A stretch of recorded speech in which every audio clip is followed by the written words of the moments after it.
Hi dears, welcome back to my channel. അപ്പോൾ ഇന്ന് ഞാൻ വന്നിട്ടുള്ളത് വളരെ യൂസ്ഫുൾ ആയിട്ടുള്ള നല്ല നല്ല ടിപ്സ് ആൻഡ് ട്രിക്സ് ഒക്കെ കളക്ട് ചെയ്തിട്ട് തന്നെയാണ്. അപ്പോൾ വീഡിയോ എന്തായാലും നിങ്ങൾക്ക് ഉപകാരപ്പെടും. വീഡിയോ എല്ലാവരും ഒന്ന് സ്കിപ്പ് ചെയ്യാതെ കാണാൻ, ലൈക്ക് ചെയ്യുക, ഷെയർ ചെയ്യുക, സബ്സ്ക്രൈബ് ചെയ്യാതെ കാണുന്നവരുണ്ടെങ്കിൽ സബ്സ്ക്രൈബ് ചെയ്യുക. കൂടെ ഹൈപ്പ് എന്ന ഓപ്ഷൻ ഉണ്ട്, അതും കൂടെ ഒന്ന് ക്ലിക്ക് ചെയ്ത് സപ്പോർട്ട് ചെയ്യാൻ വേണ്ടിയിട്ട് മറന്നു പോകരുത്. അപ്പോൾ നമുക്ക് നേരങ്ങളാതെ വീഡിയോയിലേക്ക് പോകാം. ഇപ്പോഴത്തെ ഒരു സീസണിൽ എല്ലാവരും നേരിടുന്ന ഒരു വലിയ പ്രശ്നം തന്നെയാണ് ഈച്ച ശല്യം. എന്നാൽ വളരെ എളുപ്പത്തിൽ വീട്ടിലുള്ള ഇൻഗ്രീഡിയൻസ് വെച്ച് തന്നെ നമുക്ക് ഇവകളെ തുരത്താൻ വേണ്ടിയിട്ട് പറ്റുന്നതാണ്. അതിന് വേണ്ടിയിട്ട് ഞാനിവിടെ ഒരു അരത്തുണ്ട് ശർക്കരയാണ് കേട്ടോ എടുത്തിട്ടുള്ളത്. എന്നിട്ട് നന്നായിട്ടൊന്ന് മെൽറ്റാക്കി കൊടുക്കാം. കുറേ വെള്ളം ഒഴിച്ചിട്ട് നമ്മൾ ഡൈലൂട്ട് ചെയ്തെടുക്കരുത്. കുറച്ചായിട്ട് തന്നെ നമുക്കിത് കിട്ടണം. നിങ്ങളടുത്ത് ശർക്കര ഇല്ലെങ്കിൽ ഇതിന് പകരമായിട്ട് പഞ്ചസാര കാരമലൈസ് ചെയ്തിട്ട് യൂസ് ചെയ്യാം കേട്ടോ. കുറച്ച് കട്ടിയിലെടുക്കണമെന്ന് മാത്രം. ശർക്കരയൊക്കെ നന്നായിട്ടൊന്ന് മെൽറ്റ് ആയതിനു ശേഷം ഞാൻ ഇതുപോലെ ഒരു ഗ്ലാസ്സിലേക്ക് ഒഴിച്ചു കൊടുത്തിട്ടുണ്ട്. ഇനി നമുക്ക് വേണ്ടത് ഈസ്റ്റ് ആണ് കേട്ടോ. ഇത് ഇട്ട് കൊടുത്തിട്ട് 2 മണിക്കൂർ നമ്മൾ വെച്ച് കൊടുക്കണം. ഞാനിപ്പോൾ ലൈവായിട്ട് കാണിച്ചു തരാൻ വേണ്ടിയിട്ട് ഇത് ഡയറക്റ്റായിട്ട് ഇപ്പം തന്നെ യൂസ് ചെയ്യാണ് കേട്ടോ. അപ്പോൾ നിങ്ങൾക്ക് ടൈം ഉണ്ടെങ്കിൽ ഒരു 2 മണിക്കൂർ വെച്ചതിന് ശേഷം ചെറുതായിട്ടൊന്ന് പുളിപ്പ് രസം വരുമല്ലോ, അപ്പോഴാണ് ഇത് യൂസ് ചെയ്യാൻ വേണ്ടിയിട്ട് നല്ലത്. അപ്പോൾ നന്നായിട്ടൊന്ന് മിക്സാക്കി ചൂടോടുകൂടെ തന്നെ ഞാനൊന്ന് മിക്സാക്കി കൊടുക്കുന്നുണ്ട്. ഇനി നമുക്ക് ഡയറക്റ്റായിട്ട് ഇത് ഈച്ച വരുന്ന സ്ഥലങ്ങളിലേക്കൊന്ന് വെച്ച് കൊടുക്കാം. അകത്തധികം ഈച്ച ഇല്ലാത്തതുകൊണ്ട് തന്നെ ഞാൻ പുറത്താണ് കേട്ടോ ഇത് പരീക്ഷിക്കാൻ വേണ്ടിയിട്ട് പോകുന്നത്. അപ്പോൾ പുറത്ത് വെച്ച് കൊടുത്തപ്പോൾ കണ്ടില്ലേ, ഈച്ചകൾ ഇതിൻ്റെ ആ ഒരു പുളിപ്പ് രസം കാരണം തന്നെ ആകർഷിച്ച് വരുന്നതാണ്. ഇതിന്റെ മുകൾ ഭാഗത്ത് നമ്മൾ ശർക്കരപ്പാനി ഒന്നും തേച്ച് കൊടുക്കരുത്. അത് അവിടെ ഇരുന്നിട്ട് പിന്നെ അവർ പാറിപ്പോവും. ഇതുപോലെ നമ്മൾ ഗ്ലാസിന്റെ ഉള്ളിലേക്കായിട്ട് വെച്ച് കൊടുക്കുന്ന സമയത്ത് അവകൾ ഉള്ളിലേക്ക് ആകർഷിച്ച ശർക്കരപ്പാനിയിലേക്ക് വീഴുകയാണെങ്കിൽ പിന്നെ അവർക്ക് അതിൽ നിന്നും പുറത്തേക്ക് വരാൻ വേണ്ടിയിട്ട് പറ്റില്ല. അപ്പോൾ അതിന് വേണ്ടിയിട്ടാണ് അങ്ങനെ പറയുന്നത്. അപ്പോൾ ലൈവായിട്ട് നിങ്ങൾ കാണുന്നുണ്ടാവും ഈച്ചകളൊക്കെ വരുന്നത്. അപ്പോൾ കുറച്ചധികം സമയം തന്നെ ഞാൻ വെച്ച് കൊടുക്കുന്നുണ്ട്. അപ്പോഴേ നമുക്ക് ഈച്ചകൾ വരുന്നതൊക്കെ ലൈവായിട്ട് കാണാൻ വേണ്ടിയിട്ട് പറ്റുള്ളൂ കേട്ടോ. അപ്പം ഞാൻ പുറത്ത് വെച്ചിട്ട് കുറച്ച് സമയം ഒന്ന് വെച്ചിരുന്നു. അപ്പം ഞാൻ അകത്തേക്ക് എടുത്ത് നിങ്ങൾക്ക് കാണിക്കുന്നുണ്ട്. ഇത്രയും ഈച്ചകൾ നമുക്ക് കിട്ടിയിട്ടുണ്ട്. കുറച്ച് സമയം കൂടെ ഞാൻ വെച്ച് കൊടുക്കുന്നുണ്ട് കേട്ടോ. അപ്പോൾ അകത്ത് ഞാൻ ഇതുപോലെ ഒരു ട്രാപ്പ് ഉണ്ടാക്കിയിട്ട് കൊച്ചി ഈച്ചകളില്ല അവർക്ക് വേണ്ടിയിട്ട് വെച്ച് കൊടുത്തതാണ്. ഇപ്പോൾ നിങ്ങൾ കാണുന്നുണ്ടാവും കുറേ പൊടിയീച്ചകളൊക്കെ വന്നിരിക്കുന്നുണ്ട്. കിച്ചണിൽ നമ്മൾ പച്ചക്കറികൾ അതുപോലെ തന്നെ ഫ്രൂട്ട്സ് ഒക്കെ വെക്കുന്ന സമയത്ത് കുറച്ച് അധികം തന്നെ ഇതുപോലുള്ള കൊച്ചീച്ചകളൊക്കെ കാണാൻ വേണ്ടിയിട്ട് പറ്റും. ഇങ്ങനെ ഒരു ട്രാപ്പ് ഉണ്ടാക്കി വെക്കുകയാണെങ്കിൽ നമുക്ക് അവകളൊക്കെ ട്രാപ്പിലാക്കാൻ വേണ്ടിയിട്ട് പറ്റുന്നതാണ്. നേരത്തെ പുറത്ത് വെച്ചിട്ടുണ്ടായിരുന്ന ഗ്ലാസ് നിങ്ങൾ കണ്ടില്ല, അത്യാവശ്യം കുറേ ഈച്ചകൾ വന്നിട്ടുണ്ട്. കുറേ ഈച്ചകൾ അതിൽ ജീവനോടുകൂടെ വീണിട്ടുണ്ട്. ശർക്കരപ്പാനി ആയതുകൊണ്ട് തന്നെ അതിൻ്റെ ഉള്ളിലേക്ക് വീണ അവർക്ക് പുറത്തേക്ക് വരാൻ വേണ്ടിയിട്ട് പറ്റില്ല, അതിൽ തന്നെ കിടന്ന് ചത്തുപോകുന്നതാണ്. അപ്പോൾ ഈച്ച ശല്യം മൂലം പൊറുതി മുട്ടിയവരുണ്ടെങ്കിൽ ഈ രീതിയിൽ ഒന്ന് ട്രൈ ചെയ്ത് നോക്കുക. യാതൊരുവിധ കെമിക്കൽസും ഇല്ലാതെ തന്നെ ചെറിയ മക്കളുള്ള സ്ഥലത്തും നമുക്കിത് യൂസ് ചെയ്യാൻ വേണ്ടിയിട്ട് പറ്റുന്നതാണ്. 100% തന്നെ റിസൾട്ട് കിട്ടുമെന്ന കാര്യത്തിൽ യാതൊരു സംശയമില്ല. നിങ്ങൾക്ക് വേണമെങ്കിൽ കുപ്പിയിലും ഈ ഒരു ട്രിക്ക് ട്രൈ ചെയ്ത് നോക്കാവുന്നതാണ്. കുപ്പി ജസ്റ്റ് ഒന്ന് കട്ട് ചെയ്തതിന് ശേഷം അതിൻ്റെ ഉള്ളിലേക്കായിട്ട് വെച്ച് കൊടുത്തിട്ട് ശർക്കരപ്പാനി നമ്മൾ ഇതുപോലെ ഒഴിച്ച് കൊടുക്കുകയാണെങ്കിൽ പുറത്തേക്ക് വരാതെ അതിൻ്റെ ഉള്ളിൽ തന്നെ നമുക്ക് ഈച്ചകളെ പിടിച്ചിടാൻ വേണ്ടിയിട്ട് പറ്റും. അപ്പോൾ ഇത്രയും ഈച്ചകൾ നമുക്ക് കിട്ടിയിട്ടുണ്ട്. അപ്പോൾ എല്ലാവരും ഇതൊന്ന് ട്രൈ ചെയ്ത് നോക്കിയിട്ട് നിങ്ങളുടെ ഫീഡ്ബാക്ക്സ് അറിയിക്കുക കേട്ടോ. അടുത്തതായിട്ട് നമ്മൾ വെറുതെ വലിച്ചെറിഞ്ഞ് കളയുന്ന ബ്രഷ് വെച്ചിട്ടുള്ള കുറച്ച് റീയൂസ് ഐഡിയാസ് ആണ്. അപ്പോൾ അതിന് വേണ്ടിയിട്ട് ഒരു ബ്രഷ് എടുത്ത് ഇതുപോലെ ഞാനൊന്ന് മെൽറ്റ് ചെയ്തെടുക്കുന്നുണ്ട്. പെട്ടെന്ന് നമുക്കിത് വളഞ്ഞു കിട്ടും കേട്ടോ. ഈ വീഡിയോയിൽ കാണുന്നത് പോലെ തന്നെ നിങ്ങൾ ചെയ്തെടുക്കുക. വിളക്കുണ്ടെങ്കിൽ വിളക്കിൽ ട്രൈ ചെയ്യാം, അല്ലെങ്കിൽ ഗ്യാസിൽ വെച്ചിട്ട് നിങ്ങൾക്ക് ട്രൈ ചെയ്യാം. ഗ്യാസിനൊക്കെ ഇപ്പോൾ ഭയങ്കര വില ആയതുകൊണ്ട് തന്നെ ഇതുപോലെ ഒരു ക്യാൻഡിൽ വെച്ച് നമ്മൾ കത്തിച്ച് കൊടുക്കുകയാണെങ്കിൽ പെട്ടെന്ന് നമുക്കിത് റെഡിയായി കിട്ടും കേട്ടോ. ഇത് എന്തിനാണെന്ന് വെച്ചാൽ നമ്മൾ ബോട്ടിൽസ് ഒക്കെ ക്ലീൻ ചെയ്യുന്ന സമയത്ത് ഇതിൻ്റെ അരികു ഭാഗത്തൊന്നും നമുക്ക് വല്ലാണ്ട് അങ്ങ് ക്ലീൻ ചെയ്തെടുക്കാൻ വേണ്ടിയിട്ട് പറ്റില്ല അല്ലേ. നമ്മൾ ക്ലീനിങ് ബ്രഷ് ഉപയോഗിച്ച് ചെയ്യുകയാണെങ്കിലും ഇതുപോലുള്ള കോർണർ സൈഡൊക്കെ നമുക്ക് ക്ലീൻ ചെയ്തെടുക്കാൻ വേണ്ടിയിട്ട് വലിയ പാടായിരിക്കും. എന്നാൽ ഇതുപോലൊരു ബ്രഷ് നമ്മൾ ഉണ്ടാക്കി വെക്കുകയാണെങ്കിൽ ക്ലീനിങ് ചെയ്യുന്ന സമയത്ത് നമുക്ക് വളരെ എളുപ്പത്തിൽ നന്നായിട്ട് ക്ലീൻ ആക്കി എടുക്കാൻ വേണ്ടിയിട്ട് പറ്റും. ഇപ്പോൾ നിങ്ങൾ കണ്ടില്ലേ, സാധാരണ ഒരു ബ്രഷ് വെച്ച് നമ്മൾ ക്ലീൻ ചെയ്യുന്ന സമയത്ത് അതിൻ്റെ ആ കോർണറിലൊന്നും തട്ടുന്നില്ല, നമുക്ക് നന്നായി ക്ലീൻ ആയി വരികയല്ല. പക്ഷേ ഈ രീതിയിൽ നിങ്ങളൊന്ന് ട്രൈ ചെയ്ത് നോക്കുകയാണെങ്കിൽ നല്ല പെർഫെക്റ്റ് ആയിട്ട് ക്ലീൻ ചെയ്തെടുക്കാൻ വേണ്ടിയിട്ട് പറ്റും. നെക്സ്റ്റ് ടിപ്പിന് വേണ്ടിയിട്ട് ഞാനിവിടെ ബ്രഷ് ജസ്റ്റ് അതിൻ്റെ മുകൾ ഭാഗം ഒന്ന് കട്ട് ചെയ്തൊന്ന് ഉരുക്കിയെടുത്തതിന് ശേഷം ഇതുപോലെ ഒന്ന് സെറ്റ് ചെയ്തെടുക്കുന്നുണ്ട്. ഇങ്ങനെ നമ്മൾ ബർണർ ക്ലീൻ ചെയ്യാൻ, അതുപോലെ തന്നെ നമ്മളെ കുപ്പിയുടെ ഉള്ളിൽ ക്ലീൻ ചെയ്യാനും കീബോർഡ് ക്ലീൻ ചെയ്യാനും നമ്മളെ ബ്രഷ് ഉപയോഗിച്ച് നമുക്ക് ക്ലീൻ ചെയ്തെടുക്കാൻ പറ്റാത്ത ഭാഗങ്ങളൊക്കെ ഈ രീതിയിൽ നമ്മൾ ബ്രഷ് വെച്ചിട്ട് ചെയ്തെടുക്കുകയാണെങ്കിൽ നന്നായിട്ട് ക്ലീൻ ആക്കി എടുക്കാൻ വേണ്ടിയിട്ട് പറ്റുന്നത്. ഇപ്പോൾ കണ്ടില്ലേ, ഇതിൻ്റെ എഡ്ജസ് ഒക്കെ നമുക്ക് നന്നായിട്ട് ക്ലീൻ ആയി വരുന്നുണ്ട്. അപ്പോൾ യൂസ്ഫുൾ ആയിട്ടുള്ളൊരു ടിപ്സ് അല്ല, നമ്മൾ വെറുതെ വലിച്ചെറിഞ്ഞ് കളയുന്ന ബ്രഷ് വെച്ചിട്ട് ഇതുപോലെയൊക്കെ നിങ്ങൾ ചെയ്ത് നോക്കുക. 100% തന്നെ നിങ്ങൾക്ക് ഇത് റീയൂസ് ചെയ്യാൻ വേണ്ടിയിട്ട് പറ്റുന്നതായിരിക്കും. അതുപോലെ തന്നെ നമ്മുടെ അടുക്കള ഗ്രില്ലിലൊക്കെ നന്നായിട്ട് മാറാലെയും അതുപോലെ തന്നെ പൊടികളൊക്കെ പിടിച്ചിട്ടുണ്ടാവും. മൈന്യൂട്ടായിട്ടുള്ള പൊടികൾ വരെ നമുക്ക് വളരെ എളുപ്പത്തിൽ ഈ രീതിയിൽ ക്ലീൻ ചെയ്തെടുക്കാൻ വേണ്ടിയിട്ട് പറ്റുന്നതാണ്. അതുപോലെ തന്നെ നമ്മളെ ഫാനിൻ്റെ ഈ ഒരു ഭാഗത്തുള്ള അഴുക്കുകളൊക്കെ നമ്മൾക്ക് വേറെ എന്തെങ്കിലും ഇട്ട് നമ്മളൊന്ന് ക്ലീൻ ചെയ്തെടുക്കുകയാണെങ്കിൽ നിങ്ങൾക്കറിയാം നല്ല ബുദ്ധിമുട്ടായിരിക്കും. എന്നാൽ ഈ രീതിയിൽ നമ്മളൊന്ന് ക്ലീൻ ചെയ്തെടുക്കുകയാണെങ്കിൽ ലൈവായിട്ട് ഇതിൻ്റെ റിസൾട്ട് ഞാൻ കാണിക്കുന്നുണ്ട്. ഇപ്പോൾ കണ്ടില്ലേ, നന്നായിട്ട് ആ അഴുക്കുകളും ഡസ്റ്റൊക്കെ നമുക്ക് പോയി കിട്ടുന്നുണ്ട്. അപ്പോൾ എല്ലാവരും ഇതും ഒന്ന് ട്രൈ ചെയ്ത് നോക്കാം കേട്ടോ. നമ്മൾ മാസത്തിലൊരിക്കലെങ്കിലും നമ്മൾ യൂസ് ചെയ്യുന്ന ഫാനൊക്കെ ഒന്ന് ക്ലീൻ ചെയ്യണം. ഇതുപോലെ ഡസ്റ്റൊക്കെ അടഞ്ഞതിന് ശേഷം നമ്മൾ ഡെയിലി ഈ ഫാൻ യൂസ് ചെയ്യുകയാണെങ്കിൽ അലർജി അതുപോലെ തന്നെ ആസ്മ പോലുള്ള രോഗങ്ങളൊക്കെ നമുക്ക് വരാനുള്ള ചാൻസ് ഉണ്ട്. അപ്പോൾ അതെല്ലാവരും ഒന്ന് ശ്രദ്ധിക്കണേ. അടുത്തതായിട്ട് നമ്മൾ എപ്പോഴും യൂസ് ചെയ്യുന്ന ചീർപ്പിൽ വല്ലാണ്ട് അങ്ങ് അഴുക്കുണ്ടാവും.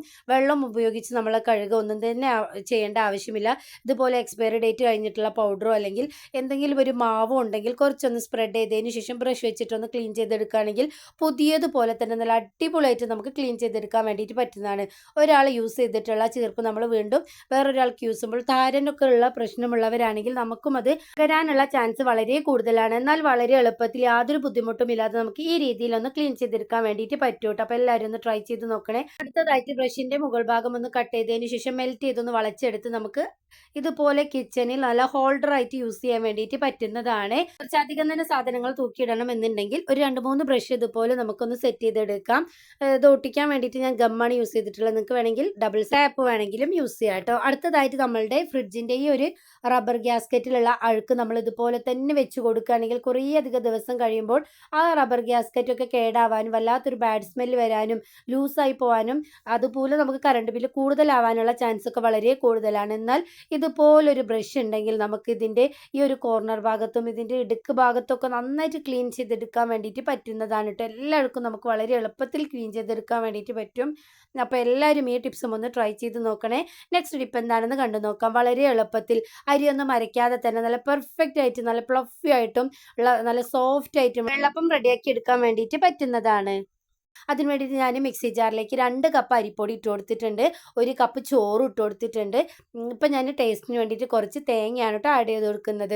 ഇത് തികച്ചും ഓപ്ഷനിലാണ്. നിങ്ങൾക്ക് വേണമെന്നുണ്ടെങ്കിൽ ചേർത്ത് കൊടുക്കാം. ഇനി ടേസ്റ്റിന് വേണ്ടിയിട്ട് ഉപ്പ് ചേർത്ത് കൊടുക്കാം. 1 സ്പൂൺ പഞ്ചസാരയും കൂടെ ആഡ് ചെയ്ത് കൊടുത്തിട്ടുണ്ട്. ഇനി നമുക്ക് വേണ്ടത് ഈസ്റ്റ് ആണ്. അതും കൂടെ ഒന്ന് ഇട്ട് കൊടുത്ത് കുറച്ച് വെള്ളം ഒഴിച്ചിട്ട് നമുക്ക് ഫൈനായിട്ട് ഇതൊന്ന് അരച്ചെടുക്കാം.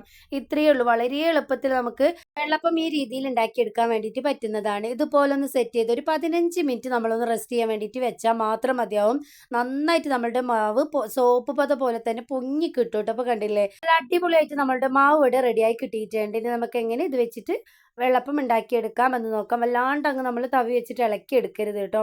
അപ്പോൾ നമ്മളുടെ ചട്ടി ചൂടായിട്ടുണ്ട്. അതിലേക്ക് മാവ് ഒഴിച്ചു കൊടുത്തിട്ട് ഇതുപോലെ ഒന്ന് ചുറ്റിച്ചെടുക്കാം.